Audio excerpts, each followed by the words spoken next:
नमस्कार, आप देख रहे हैं 4 PM बिहार और मैं हूं अभिषेक मिश्रा।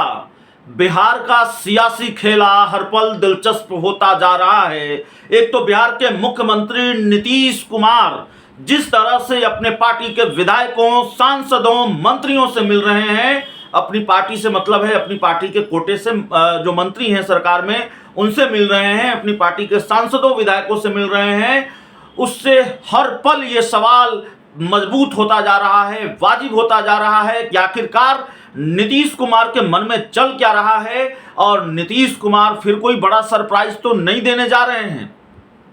लेकिन इस इस पर हम लगातार कल से बातचीत कर रहे हैं। अब मीडिया रिपोर्ट्स के हवाले से एक दूसरी बड़ी जानकारी निकलकर सामने आ रही है और जानकारी ये कि अगले कुछ ही घंटों में, अगले कुछ दिनों में केंद्रीय मंत्रिमंडल का विस्तार हो सकता है। यह विस्तार 4 जुलाई को ही होना था, कल ही होना था, लेकिन महाराष्ट्र में जो खेल कल हो गया, महाराष्ट्र में जो खेला कल हो गया, उसकी वजह से यह विस्तार टल गया है। अब एक अखबार की रिपोर्ट के मुताबिक केंद्रीय मंत्रिमंडल का विस्तार होने जा रहा है और जो जानकारी दी गई है वो मामला बेहद दिलचस्प है। चिराग पासवान, मुकेश सहनी, जीतन राम मांझी, इन तीनों के कोटे से एक एक केंद्रीय मंत्री बनाए जा सकते हैं। अब केंद्रीय मंत्री हो, कैबिनेट मिनिस्टर हो या राज्य मंत्री हो, यह दावा इस मीडिया रिपोर्ट्स में किया गया है।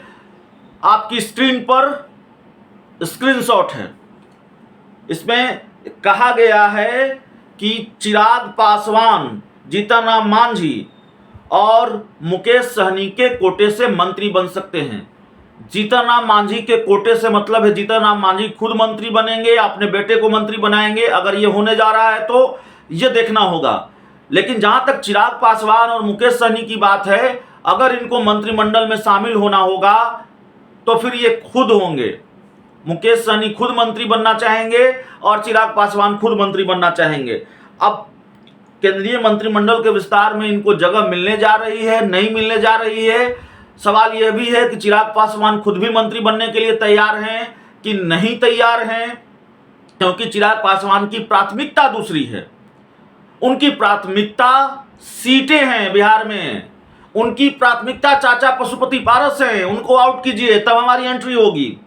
खैर, इस मीडिया रिपोर्ट्स में जो दावा किया गया है उसके मुताबिक लोकसभा चुनाव से पहले मंत्रिमंडल में आखिरी फेरबदल से पहले आज कैबिनेट की अंतिम बैठक होगी। यानी कि मंत्रिमंडल विस्तार से पहले केंद्रीय कैबिनेट की आखिरी बैठक है आज, और अगली जो बैठक होगी केंद्रीय कैबिनेट की वो मंत्रिमंडल विस्तार के बाद होगी। बैठक में प्रधानमंत्री नरेंद्र मोदी चुनाव जीतने का मंत्र मंत्रियों से साझा करेंगे।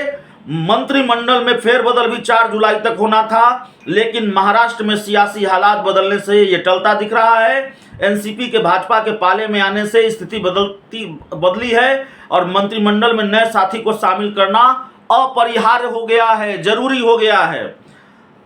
एनसीपी के अलावा बिहार में जीतन राम मांझी, मुकेश सहनी और चिराग पासवान के कोटे से मंत्री शामिल हो सकते हैं और मंत्रिमंडल के अलावा भाजपा संगठन में भी बड़ा बदलाव होना है।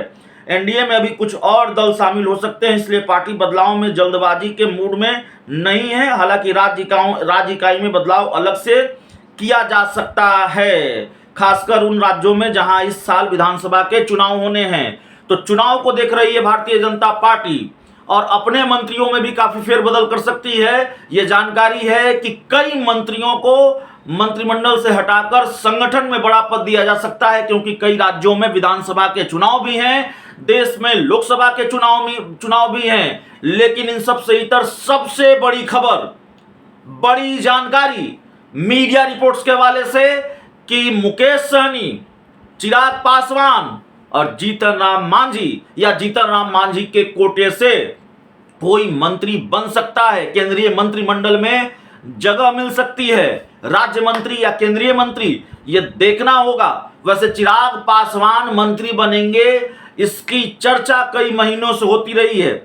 केंद्रीय मंत्रिमंडल का विस्तार होगा, इसकी चर्चा भी कई महीनों से होती रही है। लेकिन अब शायद वो मुहूर्त आ गया है वो वक्त आ गया है। केंद्रीय मंत्रिमंडल का विस्तार भारतीय जनता पार्टी की जरूरत भी है चुनाव को देखते हुए, और नए विस्तार में बिहार से इन चेहरों को जगह मिल सकती है, क्योंकि इन चेहरों की जरूरत, इनकी पार्टियों की जरूरत भारतीय जनता पार्टी को बिहार में है। खास तौर से चाहे वो मुकेश सहनी की पार्टी हो, चाहे वो चिराग पासवान की पार्टी हो या चिराग पासवान हो, चाहे वो जीतन राम मांझी हो। जीतन राम मांझी तो आधिकारिक तौर पर एनडीए में शामिल ही हो गए हैं। तो बड़ी जानकारी है। अब इस खबर में इतना ही, इस रिपोर्ट में इतना ही, और जाहिर तौर पर नजर बनी रहेगी इस पूरी खबर पर। बहुत बहुत धन्यवाद।